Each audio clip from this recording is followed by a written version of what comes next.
السلام عليكم ورحمة الله وبركاته. مهندس محمد ديجو، شركة ديزاين. احنا فين؟ احنا في الاسكندرية، تحديدا في منطقة ال 45. بنسلم شقة على نظام الباقة الفي اي بي. هناخدكم جولة سريعة كده نتكلم في تفاصيل الشقة. احنا موجودين في زونة الريسبشن المكونة معايا من 2 زون. الشقة دي احنا استلمناها متشطبة بالكامل، قعدنا نضفرها وتكسيرها وقعدنا بنائها من تاني. وبالمناسبة احنا الشقة دي كلها احنا اللي فرشناها. هنتكلم النهارده على احنا اخترنا ايه في الشقة دي. استخدمنا حاجتين: الكالر باليت والماتيريال المستخدمه. الكالر باليت هنا الوان الترابيه، والماتيريال المستخدمه معانا الاخشاب وبديل الرخام، وهنا بيبقى بديل رخام رادد برخام طبيعي. هنتكلم النهارده على الريسبشن. الريسبشن مكون معايا من 2 زون. لاحظوا ممرات الحركه يمين وشمال، اكس الحركه مباشره من المطبخ من ورا ماشي لحد البلكونه بالكامل. اول زونه معانا ايه؟ معانا السفره 8 كرسي، معايا مباشره فوقها النجفه برضو في الجبسن بورد الماجنتيك، الاضاءه الاندايركت الليد العادي. معانا على يمنا بوفيه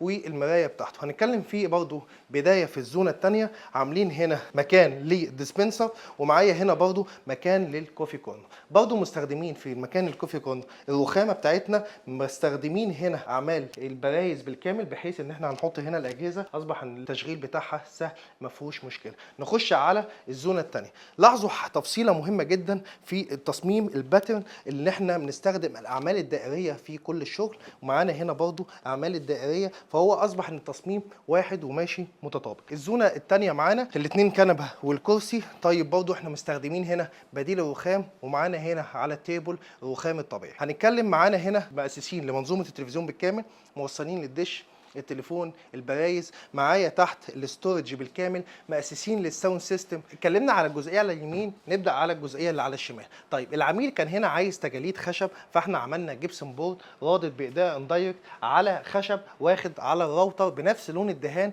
بحيث ان الموضوع ما يكونش تو ماتش الوان. مؤسسين لاعمال التكييفات. تكييف من هنا دايما ببلغكم في فيديوهاته ان تاسيس التكييفات بيبقى الصرف رايح للبيبه، وتاسيس مواسير فريون التكييف طالعه للبلكونه مباشره. الزونه دي بتاعت الريسبشن متخدمه ب2 تكييف 3 حصان هناك، وتكييف 3 حصان هنا. تعالوا بينا نخش على البلكونه. العميل هنا كان عايز بلكونه واسعه ومميزه، تعالوا نشوف عملنا فيها ايه. معانا هنا بعد سلك البليسيه، ومعايا هنا بعد الستاره، معايا برضو موجود معايا الشطر مأمن البلكونه. طيب معانا هنا في البلكونه استخدمنا هنا برضو الزرع. موجود هنا الخشب ليه؟ عشان كانت هنا موجود ماسوره الصرف. عملنا بيبه برضو في البلكونه، بحيث لو في امطار او في اي حاجه ما يبقاش فيها مشكله. طيب معانا برضو استخدمنا هنا استربات الخشب موجود فيها الزرع، والسبوت لايت موجود معايا فوق في البلكونه. الالوميتال المستخدم هنا الالوميتال الالوميل الزجاج دبل مع الجورجيا بالكامل، والسلك برضو الموجود بتاع الالوميتال. طيب كان العميل هنا عايز ايه؟ كان العميل هنا عايز الغرفه الماستر بحمام خاص بيها، وفي نفس الوقت عايز المين باثروم على الناحيه الثانيه. طب كان معانا ايه موجود في الشقه؟ الموجود في الحته دي كان حمام الضيوف موجود هنا. طيب احنا عملنا ايه؟ احنا قفلنا حمام الضيوف من هنا وضميناه، عملنا حمام تاني للماستر.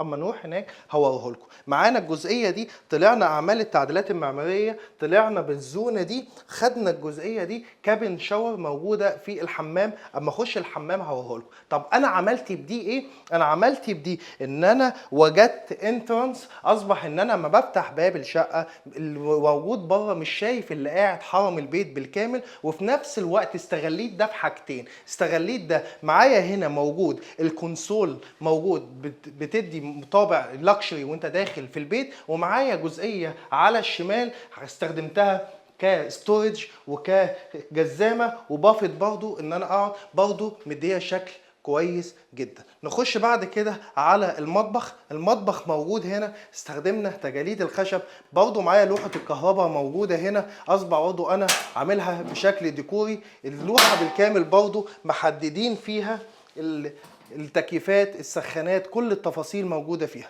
نخش بقى بينا على تقسيمة المطبخ. على الرغم من ان المطبخ مساحته مش اكبر حاجه، ولكن احنا استخدمنا فيه كل التفاصيل. اول حاجه راعينا فيه مثلث الحركه، معايا التلاجة والبوتاجاز ومعايا الحوض. مثلث الحركه بيوفر كتير جدا على ست البيت وراحتها اثناء وجودها. ناخد ترتيب المطبخ كده بدءا من اليمين. معايا التلاجة بالكامل، معايا بعدها الفرن، معايا الاير فراير، معايا ادراج تخزين، معايا بكامل المطبخ لحد السقف ادراج تخزين. معايا هنا درج التوابل في 2 رف زي ما حضراتكم شايفين كده. معايا تحته درج الحلل. درج الحلل بيبقى عميق، الرف اللي فوق ده بيتحط عليه غطيان الحلل. معايا الجزء اللي تحت دراج الخضار، برضو عملناها كده عشان التهوية، طبعا عشان الخضار ما يحصلش فيه مشكلة. معايا كل ده تخزين. معايا هنا البوتاجاز مؤسسين للهود فوق، اصبح ان الدخان طالع مباشرة لبره.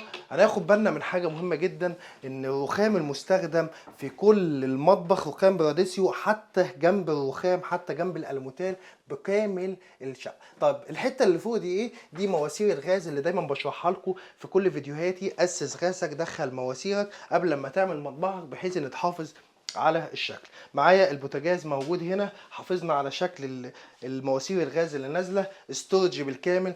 معايا الحوض، معايا خلاط الشيف، معايا المطبقيه فوق الخلاط، معايا كل ده استورج فوق موجوده. معايا هنا غساله الاطباق. هنتكلم على حاجه مهمه جدا ست البيت تاخد منها، دولاب النظافه. دولاب النظافه حته 20 سم، ما بتاخدش حيز من المطبخ، ولكن بتفيدك جدا ان انت تحط فيها المقشات والمساحات وادوات النظافه الخاصه بيك. تفتكروا معايا حاجه مهمه جدا لما قلت لكم ان احنا خدنا الجزئيه دي تعديلات معماريه، استفدنا منها بحاجتين، ان احنا عملنا حمام تاني جوه في الكابين شاور، وفي نفس الوقت حطينا مكان التكييف، وفي نفس الوقت حطينا انارات الريسبشن بالكامل، وحطينا مفتاح الديمه ومفتاح التكييف. اصبح ان اناره الريسبشن بالكامل في منطقه واحده. تعالوا نخش نشوف الحته دي عملت معانا ايه جوه في الحمامين. بالمناسبه دي ابواب تركي جاهزه. نخش على الحمام الرئيسي. الحمام الرئيسي بالكامل ده بورسلين هندي مستورد، بورسلين هندي مستورد. الارتفاعات فيها راعيناها، حطينا شفاط هنا. الحمام ده احنا وجدناه ما كانش موجود معانا من الاساس، كان العميل طلب. ده الحمام اللي بيخدم على الغرفتين، ملوش تهويه، اسسنا ليه شفاط فوقك مباشره. عملنا هنا حوض رخام من بياترا جراي، عملنا كل الاكسسوارات الموجوده جروهي. القعده دي قعده جراي روكا. شوفوا التفاصيل الموجوده معانا في الحمام. معانا الوش الجولد، الوش الروز جولد، كل التفاصيل معانا الروز جولد. مؤسسين للسخان الفوري موجود هنا، حتى برضه مستخدمين الاكسسوارات بتاعته روز جولد، ومؤسسين لسلك 10 مللي. نخش على الحته المهمه اللي انا جايبكم عليها، اللي انا خدتها من الريسبشن. كان معايا هنا عمود كبير، وفي نفس الوقت عملنا الحته دي، عملنا هنا شاور روم اللي انا خدتها من الريسبشن في الحمام، شكلها مناسب جدا. اسسنا هنا شكل الشاور روم حلو جدا. فتحنا الباب، اول لما دخلنا معانا خوارنا من رخام الجركراره في الليب بروفايل. نخش بعد كده على السمارت كنترول. معانا هنا 6 جيتات زي ما حضراتكم شايفين، والسمارت كنترول من تحت. معايا فوق الرين شاور. الشاور روم شكلها حلو جدا.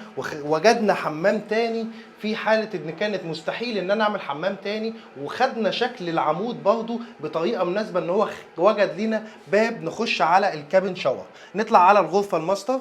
دخلنا دلوقتي على الغرفة الماستر. الغرفة دي ما كانتش ماستر، احنا عملنا ليها حمام للغرفة الماستر، وعملنا ليها دريسنج وخدناه من الغرفة التانية. توزيعتها سريعا كده، معايا سرير 180، معايا كومود، عامل برضو شكل ورا السرير زي ما حضراتكم شايفين، بديل الرخام باعمال الاخشاب. وناخد بالنا من حاجه مهمه جدا، مادام ان الحاجه بارزه لازم تعمل حسابك في اعمال الاناره والبريزه والساوند سيستم جنب الكومود مباشره. نيجي اللي ورانا ده ايه؟ اللي ورانا ده دريسنج. برضو كان معايا هنا كاميرا، كان الاوضه مقفوله لحد هنا، خدنا من غرفه الاطفال وجدنا مكان للدريسنج، نشوف بقى الميكانيزم اللي احنا عاملينه الحلو ده. العميل هنا طالب الدريسنج بالكامل، في مكوى وفي كل التفاصيل. عملنا هنا برضو ميكانيزم المكوى زي ما برضو شايفين، ميكانيزم الوكمه هنا بالكامل اهو. عملناه في الدريسنج نظرا لصغر حجم الغرفه، ولكن هو مناسب جدا وتفاصيله حلوه. نخش بعد كده على الدريسنج. معايا 2 ضلفه بازاز بليب بروفايل. نخش جوه، معانا تقسيمه الهدوم، معانا الارفف العلويه والارفف السفليه، ومعايا الادراج، ومعايا وحدات التخزين والاستورج. الكاميرا دي فادتنا في البدايه كشكل، ثم بعد كده الارتفاع زاد معايا فوق. عملنا غرفه ماستر مع ان ما كانش موجود هنا امكانيه العمل ده. المشكله اللي واجهتنا في الشقه دي ان الشقه دي سوليد سلاب بالكامل قمر. عالجنا الحاجات دي في حاجات كتيره جدا، وهخش اقول لكم عالجناها ازاي في غرفه الاطفال. بس قبل ما اروح غرفه الاطفال اوريكم الحمام المفاجاه اللي احنا عاملينه في الغرفه الماستر. قبل ما اوريكم الحمام برضو هوريكم هنا عملنا تلفزيون صغير، تسريحه المدام، معايا هنا مرايه المدام بتفتح، ومعايا هنا وحدات ستورج موجوده هنا. التلفزيون هنا ده برضو ميكانيزم، برضو الاوضه مش اكبر حاجه وبنتحكم فيها برضو. نخش على حمام غرفه الماستر. عملنا التجليده دي باب هيدن. نخش، احنا استخدمنا هنا البورسلين الهندي المستورد، بس خدنا تونين، اللون الاسود مع اللون الابيض. طيب الحته اللي انا قلت لكم عليها ان احنا خدناها من حمام الضيوف، ان العميل ما كانش عايز حمام ضيوف. استغليناها في ايه؟ استغليناها زي ما حضراتكم شايفين ان احنا عملنا هنا جاكوزي بالكامل، وعملنا هنا في وحدات اضاءه، وعملنا فيه الجتات زي ما حضراتكم شايفين، ومؤسسين برضو للخلاط منطقه حلوه جدا. ودي كانت عميل طالبها بالشكل ده. معايا هنا القعده موجوده، معانا هنا ديورافيت، الاكسسوارات كلها اسود. معايا برضو خوانق دمجنا من الاسود اللي معرق ابيض مع الاسود اللي معرق ابيض. شكل الحمام حلو جدا. القمر الموجود معايا استغليناه بطريقه كويسه. معايا هنا برضو مؤسس شفاط في الجزئيه دي، ومؤسسين ليه فوق الجبسن بورد وطالعين بره مباشره. نيجي للحته دي برضو، معايا هنا الاكسسوارات بالكامل جروهي، معايا الحوض الستاند الون، معايا هنا اليونت موجوده هنا، ومؤسسين تحتها السخان الفوري. معايا هنا مرايه دي ديزاين بتاعتها. تعالوا بقى، احنا كان معانا بلكونه هنا، هقول لكم انا استغلتها في ايه. بدءا من اول لما اخش البلكونه، عملنا هنا باب سكوريت فامي ماشي مع الحمام مباشره. نفتح البلكونه، قفلنا هنا بالكامل، قفلنا الالوميتال الاسود المناسب برضو مع الحمام. معانا هنا السخان الغاز الاسود اللي ماشي مع البورسلين. اسسنا لمكان الغاز وصلناه له مباشره. عملنا صرف الغساله وتاسيس للغساله في البلكونه.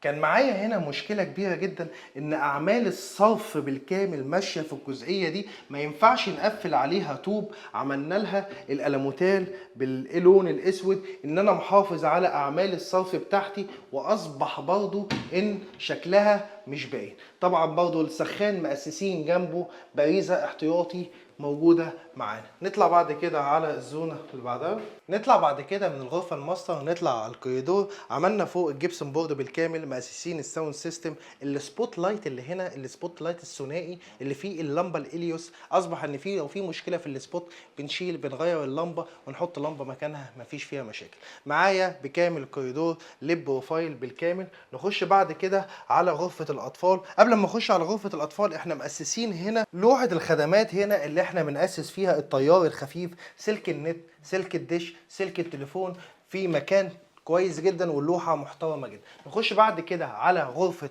الاطفال. اما بقى غرفه الاطفال المكونه من 3 سراير، تعالوا نشوفها مع بعضين. غرفه الاطفال زي ما حضراتكم شايفين، فاكرين الجزئيه دي اللي انا خدتها من غرفه الاطفال عشان اعمل فيها مكان الدريسنج، فخدناها من غرفة الأطفال على حساب الغرفة الماستر عشان أعمل فيها الدريسنج وأعمل فيها حمام الماستر. أصبح إن قابلني مشكلة فوقها هنا الكاميرا موجودة. خدنا الكاميرا بكيرف وحطينا فيها ليب بروفايل، أصبح إن هي جانب ديكوري وردت مع اللون البينك اللي في الدولاب. طيب هنا العميل عنده ما شاء الله ربنا يخليهم له، عنده 3 اطفال، عملنا ليها 3 سراير. اسسنا هنا برضو لمكان التكييفات. مكان التكييفات كان التاسيس بتاعها مش احسن حاجه، صعب جدا، لان احنا بناسس مواسير الصرف. الارتفاع معايا من تحت مش احسن حاجه. اسسنا بعد فوق الجبسن بورد ونطلع في بره الشقه.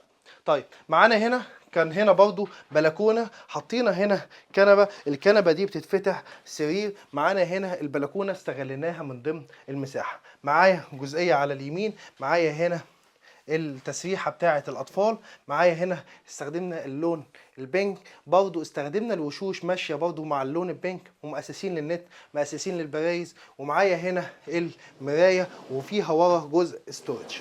نطلع بعد كده على المكتب. المكتب هنا موجود معانا، وفي نفس الوقت مؤسسين مكان للتلفزيون برضو موجود معايا. هنا المكتب عملنا جنبه مكتبه احنا كنا سايبينها مفتوحه بس العميل كان عايز يقفلها بستورج، وعملناها فيها ليب بروفايل. طبعا كل الوشوش المستخدمه بنفس لون الغرفه. معانا هنا الثلاث سراير، الدولاب ال شيب اللي احنا مصنعينه، والثلاث سراير، والتحكم في الاضاءه بالكامل من هنا. دلوقتي بقى احنا دخلنا غرفه الليفنج. الغرفه الليفنج هنا صنعنا هنا ركنه ال شيب بروز بديل الرخام، خلق معايا سبيس موجود ورا. عملنا باك سوفا وعملنا فيها كاب هولدر بحيث ان هي هنستغل السبيسز بطريقه كويس. معايا جزئيه الناحيه الثانيه، عملنا هنا بالمناسبه اللي موجود ورا ده كان عمود بارز بالطريقه دي، عملنا عليه بديل رخام وحطينا عليه التلفزيون، وعملنا زي ما انتم شايفين كده خلع موجود ستورج برضو هنا، وفي هنا ريسيفر، وفي الادراج بالكامل. دايما انا كنت بتكلم ان احنا لازم نستخدم الزرع موجود في الشقه هيديك انرجي كويس. والتاسيس التكييف موجود هنا برضو، كل التكييفات هنا مش باك تو باك، كل التكييفات متاسس لها. الجبسون بورد بالكامل مستخدمين فيه 3، مستخدمين فيه الاضاءه النجف الليب بروفايل والاضاءه الاندايركت والماجنتيك، كل حاجه على زرار منفصل، مش ان انا بضغط زرار واحد يشغل الاضاءه دي كلها بالكامل. نخش بعد كده على بلكونه الليفنج. بلكونه الاطفال برضو عملناها مساحتها كبيره، عملنا فوق الجبسون بورد بالدواير للاطفال الموجودين معانا. كان الحته دي مقفلينها بضلفتين لكن العميل عايزهم مفتوحه بالطريقه دي. البلكونه برضو عاملين حاجه فيها حلوه جدا، عاملين فيها سلك البليسيه، عاملين فيها الستاره، عاملين فيها برضو الشطر موجود معانا. نخش على الزونه الثانيه، عملنا برضو البيبه في البلكونه بحيث ان لو في امطار ولا حاجه تسرب مباشره معانا.